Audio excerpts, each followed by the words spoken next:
Friends, so today we are going to start your chapter number 17, hydrogen and its compounds. Okay, it belongs to chemistry plus 1 class. So today we will discuss about hydrogen and its important compounds. First of all, about the position of hydrogen in the periodic table. तो hydrogen की जो position है that is not specific because it can behave as anion as well as cation. Hydrogen की जो position है that is not specific in group, ठीक है, इसको रखा गया है अल्कली के साथ, बट इसकी कुछ एक प्रॉपर्टीज़ जो हैं मैच करती हैं हैलोजन्स के साथ में. अच्छा, अगर हाइड्रोजन के पास हमें पता है इसका एटॉमिक नंबर होता है 1, इसके पास एक इलेक्ट्रॉन होता है, तो ये अगर एक इलेक्ट्रॉन डोनेट कर देता है किसी को then it behave as H positive ion and act as alkali metal. If it takes one electron from other atom then it behave as halogen. तो देखेंगे कौन सी प्रॉपर्टी इसकी alkali से मैच करती है और कौन सी इसकी halogen से मैच करती है. सबसे पहले alkali के साथ इसकी कौन कौन सी प्रॉपर्टीज़ मैच करती हैं. तो सबसे पहले देखो, it has 1 electron in its outer shell. तो पता है जो अल्कलीज होते हैं उसमें भी आउटर शेल में, फॉर एग्जांपल देखो लिथियम होता है, अल्कली मेटल है, 3 एटॉमिक नंबर है, तो इस केस में इसकी इलेक्ट्रॉनिक कन्फिग्रेशन आती है 1s2 2s1. तो ये आ गया आउटर मोस्ट इलेक्ट्रॉनिक कन्फिग्रेशन जिसमें 1 इलेक्ट्रॉन आता है इसमें. तो हाइड्रोजन में भी ns1 होती है और इस केस में जो अल्कली मेटल है उनमें भी ns1 आती है.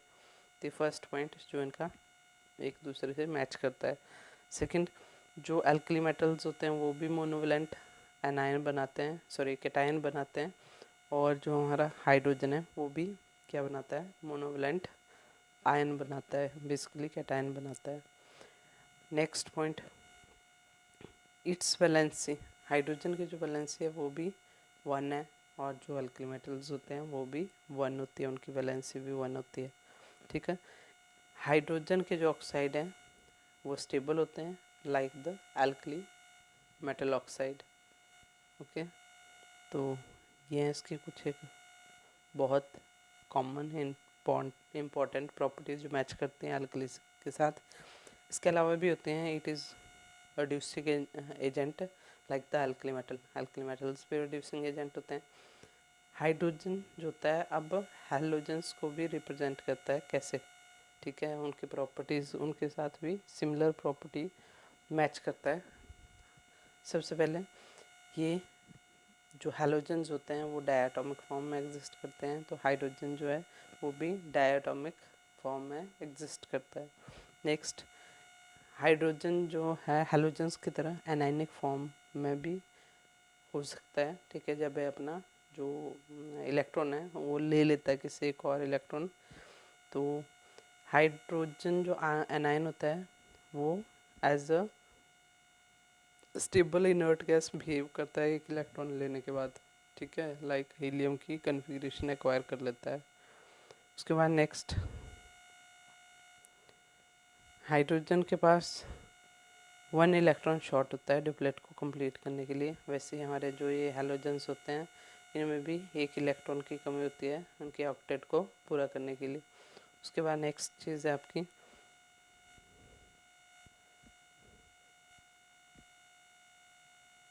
आयनाइजेशन एंथैल्पी जो होती है हाइड्रोजन की, that is of same order as that of halogens. तो हैलोजन की तरह हाइड्रोजन की जो आयनाइजेशन एंथैल्पी होती है दैट इज़ ऑल्सो सेम.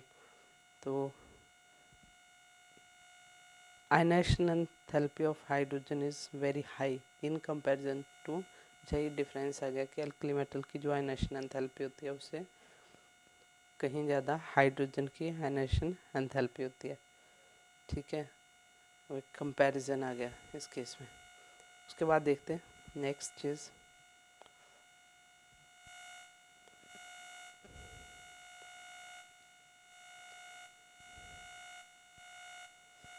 तो due to its anomalous nature it is hard to assign it any specific position. तो इसके जो प्रॉपर्टीज़ हैं वो मिक्स टाइप की हैं, इसलिए इसको कोई भी पर्टिकुलर पोजीशन स्पेसिफाई करना इजी नहीं है.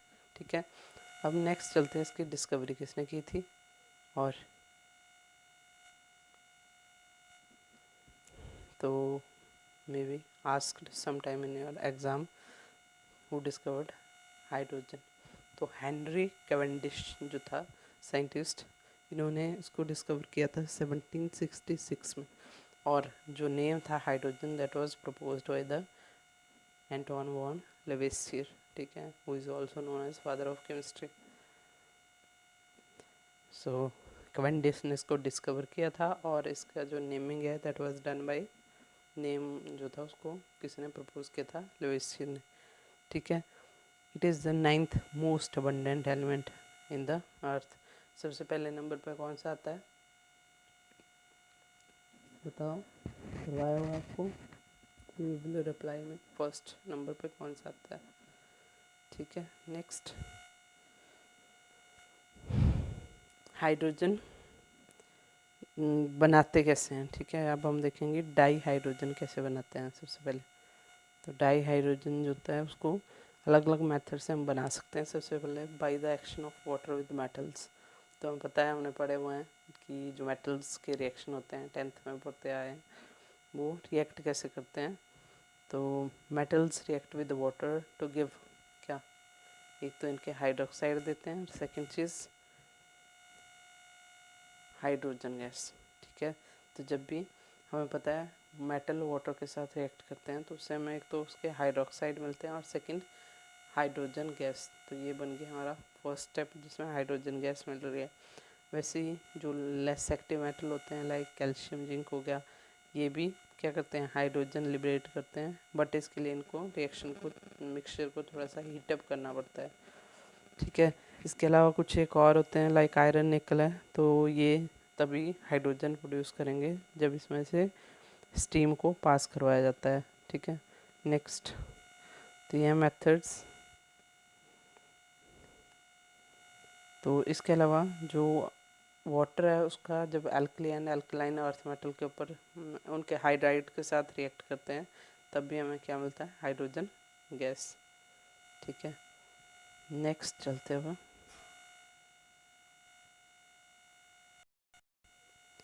तो लेबोरेटरीज में इसको कैसे बनाते हैं, ठीक है। वो बनती है by the action of granulated zinc with dilute sulphuric acid, ठीक है। इसके अलावा जो मेटल होते हैं जब एसिड से रिएक्ट करते हैं तब भी हमें क्या मिलती है, hydrogen gas. Next reaction, preparation of pure hydrogen. तो प्योर हाइड्रोजन इसको कैसे ऑब्टेन किया जाता है, प्योर डाइल्यूट सल्फ्यूरिक एसिड का रिएक्शन जब हम प्योर मैग्नीशियम रिबन के साथ करवाते हैं तो उससे हमें मिलती है प्योर हाइड्रोजन, ठीक है। इसके अलावा आपका कमर्शियली कैसे प्रिपेयर करते हैं इसको, ये चीज़ देख लेते हैं। तो एट कमर्शियल लेवल जो हाइड्रोजन गैस है that is produced due to by the process called Bosch process, जिसमें वाटर गैस जो होती है उसको मिक्सड किया जाता है इसके डबल वॉल्यूम ऑफ स्टीम, ठीक है, और उसको पास करवाया जाता है कैटलिस्ट, जैसे Fe2O3 कैटलिस्ट है इसकी प्रेजेंस में, और साथ में इसमें प्रोमोटर ऐड करवाए जाते हैं Cr2O3 ये एट 773 टेम्परेचर पे। तो उसके बाद हमें क्या मिलता है, CO2 एंड H2, ठीक है, हाइड्रोजन गैस मिल जाती है। अब ये वाटर गैस क्या होती है, ये जो कार्बन मोनोऑक्साइड प्लस H2 होती है इसको बोला जाता है water gas. It is also 1 mark question. और इसको ऑब्टेन कैसे करते हैं, कार्बन को वाटर के साथ जब रिएक्ट करवाते हैं तो उससे हमें मिलती है वाटर गैस, ठीक है। इसके अलावा लीन प्रोसेस भी यूज़ करते हैं हाइड्रोजन लेने के लिए, ठीक है, बनाने के लिए कमर्शियली। उसके बाद आते हैं इसके अलावा और कुछ एक like by the electrolysis of water we can obtain hydrogen from the hydrocarbons, ठीक है। तो बहुत सारे हाइड्रोकार्बन्स जैसे मीथेन है, इसको रिएक्ट वाटर के साथ जब हम करवाते हैं तो उससे भी हमें क्या मिलती है, हाइड्रोजन, ठीक है। तो ये हो गए कुछ एक मेथड इसके प्रेपरेशन के। अब हम देखेंगे प्रॉपर्टीज़ किसकी, डाई हाइड्रोजन की। अब डाई हाइड्रोजन कन्फ्यूज़ नहीं होना, what is di hydrogen, H2, ठीक है। मॉलिक्यूलर फॉर्म जो इसकी होती है that is called di hydrogen. तो कैसी होती है? इट इज़ अ कलरलेस, जिसका कलर नहीं होता है, ना तो टेस्ट होता है, ना तो ओडोर होती है, ऐसी गैस होती है हाइड्रोजन। और ये वाटर में स्लाइटली सॉल्युबल होती है। इट इज़ हाईली कंबस्टिबल, ठीक है, बहुत ज़्यादा कंबस्टिबल गैस होती है, जल जाती है इजीली, ठीक है। नेक्स्ट आती है अब इसकी केमिकल प्रॉपर्टीज़। तो केमिकल प्रॉपर्टीज़ में क्या आएगा आपका? तो बोलते हैं डाई हाइड्रोजन जो होता है इट इज़ क्वाइट स्टेबल होता है, और ये हाइड्रोजन एटम में तभी डिसोशिएट करेगा जब इसको बहुत ज़्यादा हाई टेम्परेचर पे हीटअप किया जाएगा, लाइक अबव 2000 केल्विन, ठीक है। तब जाके ये ब्रेक होता है हाइड्रोजन एटम्स में। और इसकी जो बॉन्ड डिसोसिएशन एंथैल्पी होती है that is also very high. तो इसी के कारण ये जो होता है नॉन रिएक्टिव होता है, बहुत मतलब बहुत ज़्यादा रिएक्टिव नहीं होता है, ठीक है। But it combines with many elements और कंपाउंड, ठीक है। Next, action with metals. तो हाइड्रोजन जब भी लाइक सोडियम मेटल के साथ रिएक्ट करती है तो ये उसके हाइड्राइड्स बनाती है, कैल्शियम के साथ कैल्शियम का हाइड्राइड, ठीक है। अब जब ये D block elements like palladium, निकल, प्लूटोनियम, ठीक है, प्लेटिनम, इनके साथ रिएक्ट करती है तो ये इनके साथ इंटरस्टिशियल हाइड्राइड्स बनाती है। अब ये इंटरस्टिशियल हाइड्राइड्स का मतलब क्या होता है? फॉर एग्जांपल देखो, ये हमारे जो ट्रांजिशन एलिमेंट हैं वो है, जब भी हाइड्रोजन के साथ ये रिएक्ट करते हैं, ठीक है, तो जो हाइड्रोजन होती है due to its smaller size, मान लो ये हमारा हाइड्रोजन है, ये जाके कहाँ फिट हो जाती है? ये मान लो हमने हाइड्रोजन बना लिया, ठीक है, तो ये हाइड्रोजन जाके इनके जो स्पेसेस बचे होते हैं जिनको हम इंटरस्टिशियल साइट्स बोलते हैं उनके बीच में जाके फिट हो जाते हैं। तो इस तरीके से ये कंपाउंड्स बन जाते हैं, इंटरस्टिशियल हाइड्राइड्स बोलते हैं इनको, ठीक है। तो ये जो मेथड होता है जिसके कारण कोई गैस, हाइड्रोजन हमें पता है गैसियस फॉर्म में होती है, एब्जॉर्ब कर जाती है किसी मेटल के सरफेस के ऊपर, तो इसको बुलाता है ऑक्लूजन, ठीक है। ये आगे इसकी definition. The property of absorption of gas by a metal is called occlusion. उसके बाद रिएक्शन विद नॉन मेटल, तो हाइड्रोजन नॉन मेटल के साथ भी रिएक्ट करती है, ठीक है। उसके बाद नेक्स्ट चलते हैं, और इसकी जो हैलोजेंस होते हैं वो उनकी रिएक्टिविटी हैलोजेंस की हाइड्रोजन के लिए इस तरीके से डिक्रीज करती है। फ्लोरीन की सबसे ज़्यादा, क्लोरीन की उससे कम, ब्रोमीन की उससे कम, एंड आयोडीन की सबसे कम। नेक्स्ट आ जाता है रिएक्शन विद अनसेचुरेटेड हाइड्रोकार्बन्स। अब अनसेचुरेटेड हाइड्रोकार्बन्स कहते हैं ऐसे हाइड्रोकार्बन जिसमें सिंगल मतलब एक या एक से ज़्यादा डबल या ट्रिपल बॉन्ड प्रेजेंट होते हैं, they are known as unsaturated hydrocarbons. For example देखो, इथीन दिया हुआ है यहाँ पे, इथाइलिन या इथीन, तो इनके साथ हाइड्रोजन जब भी रिएक्ट करती है तो इसके कारण क्या बनता है हमारे पास? सेचुरेटेड हाइड्रोकार्बन, ठीक है। तो ये जो स्टेप होता है क्वाइट इम्पॉर्टेंट है, इसका यूज़ किया जाता है हाइड्रोजनेशन और हार्डनिंग ऑफ ऑयल। जो भी हम ऑयल्स यूज करते हैं रिफाइंड वगैरह, तो जो नेचुरली ऑयली फॉर्म में होते हैं उनको हार्ड फॉर्म में चेंज करने के लिए जो हमारा वनस्पति घी वगैरह होता है, फैट्स, ठीक है, डालडा वगैरह होता है, उस फॉर्म में चेंज किया जाता है इस प्रोसेस के थ्रू इनको, ठीक है। इसको बोला जाता है हाइड्रोजनेशन और हार्डनिंग ऑफ ऑयल्स। इसमें जो मेटल्स, कुछ एक जो मेटल हैं वो यूज़ होते हैं लाइक निकल, ठीक है, प्लेटिनम और समटाइम पैलेडियम। तो ये जो मेटल हैं बहुत बार यूज़ किया जाता है इनके अंदर, ओके। नेक्स्ट आता है अब यूजेस ऑफ डाई हाइड्रोजन। तो डाई हाइड्रोजन जो होती है as a reducing agent use कर सकते हैं इसको, ठीक है। एक अभी हमने जस्ट अभी पढ़ा हाइड्रोजनेशन ऑफ वेजिटेबल ऑयल, उसमें यूज़ किया जाता है इनको। एज अ रॉकेट फ्यूल भी यूज़ करते हैं हम हाइड्रोजन को इन द लिक्विड फॉर्म, ठीक है। Next in the manufacture of synthetic petrol, तो सिंथेटिक पेट्रोल को बनाने में भी हाइड्रोजन को, डाई हाइड्रोजन को यूज़ करते हैं, ठीक है। इसके अलावा बहुत सारे कंपाउंड्स बनाने में भी इसको यूज़ करते हैं लाइक मिथेनॉल हो गया, अमोनिया हो गया, ओके। तो उसके बाद चलते हैं अच्छा, एक और चीज़, वेल्डिंग पर्पस के लिए भी यूज़ करते हैं जो हमारे डाई हाइड्रोजन होते हैं। ठीक है, अब आते हैं डिफरेंट फॉर्म्स ऑफ हाइड्रोजन। क्या हाइड्रोजन जो होती है वो अलग अलग फॉर्म में एग्जिस्ट करती है, तो कौन कौन सी फॉर्म होती हैं। सबसे पहले है हमारी एटॉमिक हाइड्रोजन। एटॉमिक मतलब एटम। एटॉमिक फॉर्म कौन सी हुई, जब हाइड्रोजन सिंगल एटम के फॉर्म में प्रेजेंट है। ठीक है, तो ये किससे बनेगा, ऑब्वियस है, H2 जब ब्रेक करेगा उससे ही हमें क्या मिलेगा, एटॉमिक फॉर्म मिलती है हाइड्रोजन की। तो ये स्टेबल होती है कुछ एक फ्रैक्शन ऑफ सेकेंड के लिए। ठीक है, और हाईली रिएक्टिव होती है।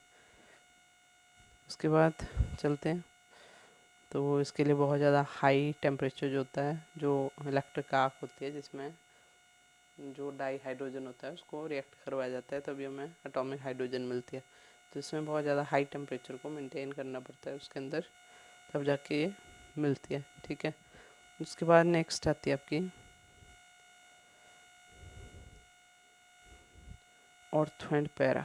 इससे पहले एक और, हाँ, नेसेंट ऑक्सीजन। तो जब किसी सब्सटेंस के कांटेक्ट में आके हाइड्रोजन को प्रिपेयर करवा रहे हैं, ठीक है, जिसके साथ उसने रिएक्ट होना होता है।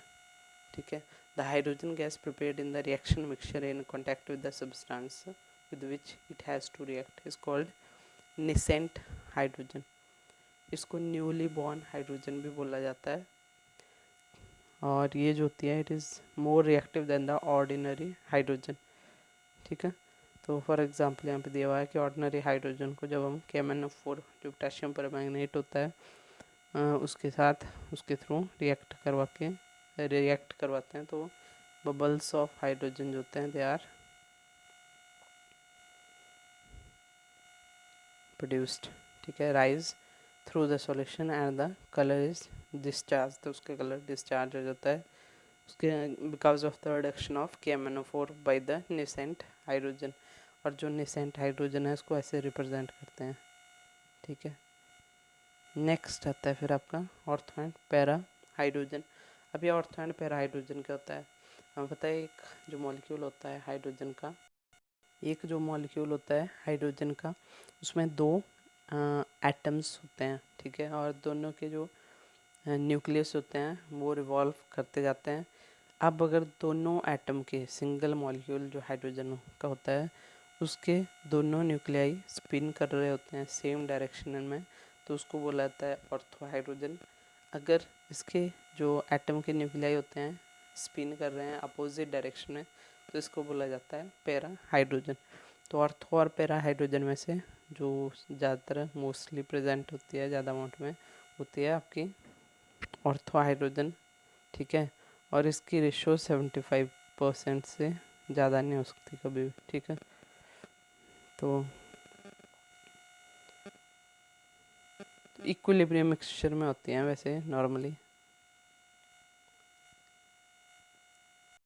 अच्छा, अब नेक्स्ट इंटरेस्टिंग चीज़, जितना ज़्यादा टेम्परेचर लो होगा उतना ज़्यादा हमारे पास रेशो पैरा हाइड्रोजन की ज़्यादा होती है। ठीक है, और जितना ज़्यादा टेम्परेचर हाई होता है या रूम टेम्परेचर है, तो उस पर जो हमारी ऑर्थो हाइड्रोजन होती है उसकी कंसनट्रेशन ज़्यादा होती है, रेशो जो होती है वो ज़्यादा होती है। नेक्स्ट है फिर हाइड्राइड्स। तो हाइड्रोजन बहुत सारे हमें पता है रिएक्ट करती है मेटल्स के साथ, तो उसके थ्रू जो कंपाउंड बनते हैं उनको हाइड्राइड्स बोला जाता है। तो एग्जांपल हाइड्राइड्स कैसे कैसे टाइप्स के होते हैं, तो सबसे पहले आयनिक हाइड्राइड्स। तो एस ब्लॉक के जो मेटल्स होते हैं जब भी हाइड्रोजन के साथ रिएक्ट करते हैं they form ionic hydrides. For example देखो, बेरियम हाइड्राइड्स है, मैग्नीशियम का है, लिथियम हाइड्राइड, सोडियम, ऐसे करके। तो थर्मल स्टेबिलिटी जो फर्स्ट एंड सेकंड ग्रुप के हाइड्राइड्स होते हैं, इम्पोर्टेंट क्वेश्चन है, ऑलरेडी किया हुआ है हमने। तो लिथियम हाइड्राइड ये सबसे ज़्यादा स्टेबल होगा, थर्मली स्टेबल। ठीक है, इसको बहुत ज़्यादा हाई टेम्परेचर देना पड़ता है तब जाके ब्रेक डाउन करेगा। तो वैसे ही रिड्यूस करते हैं सोडियम, पोटेशियम, रुबिडियम, सीजियम, इस तरीके से वो डाउनवर्ड डायरेक्शन में रिड्यूस होता है। उसके बाद नेक्स्ट आता है आपका मेटेलिक हाइड्राइड सेकेंड पार्ट। तो elements of group third, fourth and fifth, इन तीन जो कि बिलोंग करते हैं डी ब्लॉक एलिमेंट्स को, ठीक है। इसके अलावा जो एफ ब्लॉक एलिमेंट्स होते हैं they all form metallic hydrides, ठीक है। मेटेलिक हाइड्राइड फॉर एग्जांपल देखो यहाँ पे नीचे लिखे हुए हैं। इसके अलावा थर्ड आते हैं आपके मॉलिक्यूलर और कोवलेंट हाइड्राइड। तो ये कौन बनाता है? ये बनाते हैं हमारे hydrogen form molecular compounds with the P block elements. तो एस ब्लॉक एलिमेंट्स जो था वो बनाते हैं आपके आयनिक हाइड्राइड्स, ठीक है। कुछ एक डी ब्लॉक और एफ ब्लॉक जो एलिमेंट्स होते हैं दे फॉर्म सेकेंड टाइप, ठीक है, जो था आपका, ठीक है, मेटेलिक हाइड्राइड। इनको हम इंटरस्टिशियल क्रिस्टल भी बोलते हैं। थर्ड है आपका मॉलिक्यूलर हाइड्राइड्स। तो ये बनाते हैं हमारे कौन से पी ब्लॉक एलिमेंट्स जो होते हैं जब भी हाइड्रोजन के साथ रिएक्ट करते हैं they form metallic molecular hydride. The stability of this hydride decreases in the following order. Ammonia, इसकी स्टेबिलिटी सबसे ज़्यादा होगी, ठीक है, हाइड्राइड की। उसके बाद फॉस्फेन की है, ऐसे ही आर्सेनिक के हाइड्राइड होते हैं। तो इस तरीके से हो गया आपकी ये। नेक्स्ट आता है फिर आपका, आ जाओ वाटर के ऊपर। अच्छा नहीं, उससे पहले जो आपके आइसोटोप्स होते हैं हाइड्रोजन के, ठीक है। इसके अलावा एक और चीज़ यहाँ पे बड़ी इंटरेस्टिंग है, इम्पोर्टेंट है, systemic names of molecular hydrides. तो जो मॉलिक्यूलर हाइड्राइड्स होते हैं उनके सिस्टेमिक नेम्स जो होते हैं वो क्या क्या होते हैं? देखो PH3 का फॉस्फेन होता है, वाटर का ऑक्सीडेन होता है, ठीक है, अमोनिया का ओजेन होता है। तो ये इनके सिस्टेमिक नेम है। अब उसके बाद नेक्स्ट आता है हमारे पास आइसोटोप्स ऑफ हाइड्रोजन। तो हमें पता है hydrogen basically 3 isotopes isotopic form में एग्जिस्ट करती है। तो कौन कौन से हैं? सबसे पहले है प्रोटियम, जिसको सिंपली हाइड्रोजन बोलते हैं हम। सेकंड आता है ड्यूटेरियम, थर्ड आता है ट्रिटियम। उनकी कुछ एक प्रॉपर्टीज़, ठीक है, तो इनके सिंबल दिए हुए हैं हमारे पास ये। नेक्स्ट है आपके पास एटॉमिक नंबर सेम रहेगा, मास नंबर डिफर करता है। तो यहाँ पे मास नंबर जो प्रोटियम होता है उसका 1 होता है, ड्यूटेरियम का 2, ट्रिटियम का 3, ठीक है। अबंडेंस देखी जाए तो सबसे ज़्यादा हमारे पास कौन सा एग्जिस्ट करती है? प्रोटियम होती है, उसके बाद आती है ड्यूटेरियम और सबसे कम होती है आपकी ट्रिटियम। नेक्स्ट है आपका रेडियो एक्टिविटी। तो फर्स्ट 2 जो होते हैं they are non radioactive, while the tritium होता है that is radioactive in nature, ठीक है। उसके बाद चलेंगे वाटर के ऊपर, अ वेरी इंपॉर्टेंट क्वेश्चन, ठीक है। तो वाटर जो होता है ऑक्साइड ऑफ हाइड्रोजन है, ऑक्सीजन के साथ जब हाइड्रोजन रिएक्ट करती है तो ऑक्साइड ऑफ हाइड्रोजन बनता है दैट इज़ वाटर। तो इसका फॉर्म होता है H2O, ठीक है। तो हमारी बॉडी में 65 to 70% हमारी बॉडी का जो पोर्शन होता है दैट कंटेन वाटर। उसका इम्पोर्टेंट चीज़ है क्या वाटर में? दैट इज़ इट्स स्ट्रक्चर, ठीक है। तो वाटर का स्ट्रक्चर बहुत इंपॉर्टेंट है, एग्ज़ाम में पक्का आता है क्वेश्चन। तो due to the presence of lone pair of electron, तो वाटर में ऑक्सीजन के ऊपर 2 लोन पेयर होते हैं, ये इनको बोला जाता है लोन पेयर। हमें पता है 2 टाइप्स के बनाते हैं, bond pair and lone pair. तो जब ऑक्सीजन के पास जो वैलेंस इलेक्ट्रॉन होते हैं 6 होते हैं, उसमें से एक एक हाइड्रोजन से रिएक्ट कर जाता है, बॉन्ड बना देता है और एक दूसरे हाइड्रोजन के साथ। अब इसके पास 4 बच जाते हैं और 4 2 लोन पेयर्स की फॉर्म में इसके ऊपर एग्जिस्ट करते हैं। अब इनके बीच में रिपल्शन होती है, उसके कारण ये जो इसका बॉन्ड एंगल था जो कि नॉर्मली 109 होना चाहिए था टेट्राहेड्रल के हिसाब से, वो रिड्यूस होकर 104.5 हो जाता है। चलो अब सिस्टमेटिकली देखते हैं होता क्या है इसके। तो due to the presence of lone pairs the geometry of the water is distorted and its bond angle जो होता है 104.5 डिग्री होता है, which is less than the normal tetrahedron angle जो कि होता है 109.5। तो इसकी जो ज्योमेट्री होती है मॉलिक्यूल की वो एंगुलर या बेंट बोली जाती है होती है। In water each OH bond is polar. ठीक है, अब पोलर क्यों होता है हमें पता है, ऑक्सीजन जो होता है that is more electronegative as compare to hydrogen, तो इसलिए ये इसको अपनी तरफ को अट्रैक्ट करता है, उसके कारण इसके ऊपर पार्शियल नेगेटिव चार्ज आ जाएगा, उसके ऊपर पार्शियल पॉजिटिव चार्ज, दो पोल क्रिएट हो गए। इसका मतलब OH बॉन्ड कैसा होगा, पोलर। ठीक है, अब इनकी इलेक्ट्रोनेगेटिविटी कितनी कितनी होती है, ऑक्सीजन की 3.5 काफ़ी ज़्यादा होती है, हाइड्रोजन की 2.1। तो ये जो डिफरेंसेस के कारण ये जो बॉन्ड होता है that is polar in nature. अब रिजल्टेंट जो डाइपोल मोमेंट होती है वाटर मॉलिक्यूल की 1.84 डेबे। ठीक है, नेक्स्ट आता है फिर इन केस ऑफ आइस। ठीक है, तो बर्फ़ जो होती है आइस होती है उसमें oxygen atom tetrahedrally 4 hydrogen atoms के थ्रू सराउंडेड होता है। उसमें दो जो होते हैं they are bounded with covalent bonds and जो टू होते हैं वो हाइड्रोजन बॉन्ड के साथ बाउंडेड होते हैं। ठीक है, तो आइस का जो स्ट्रक्चर होता है दैट इज़ ओपन टाइप और उसमें बहुत सारे वेकेंट स्पेसेस बच जाते हैं। ठीक है, और इन्हीं वेकेंट स्पेसेस के कारण अब देखो इस तरीके से ये फिर नेक्स्ट आएगा आपका इस तरीके से बॉन्डेड होता है। तो इनके बीच में बहुत सारे जो स्पेसेस जो होते हैं वेकेंट स्पेसेस वो बच जाते हैं, इसके कारण इसकी जो आइस की डेंसिटी होती है वो वाटर से कम पड़ जाती है और उसके कारण ये फ्लोट करता है वाटर के ऊपर। तो ये था क्वेश्चन इंपॉर्टेंट सेकंड। ऊपर हमने किया स्ट्रक्चर ऑफ वाटर, ठीक है, और नीचे आ गया why ice floats over water. तो ये हो गया उसका आंसर। ठीक है, तो अभी के लिए इतना ही, नेक्स्ट हम नेक्स्ट वीडियो में करेंगे। So make the notes and keep studying. Thanks.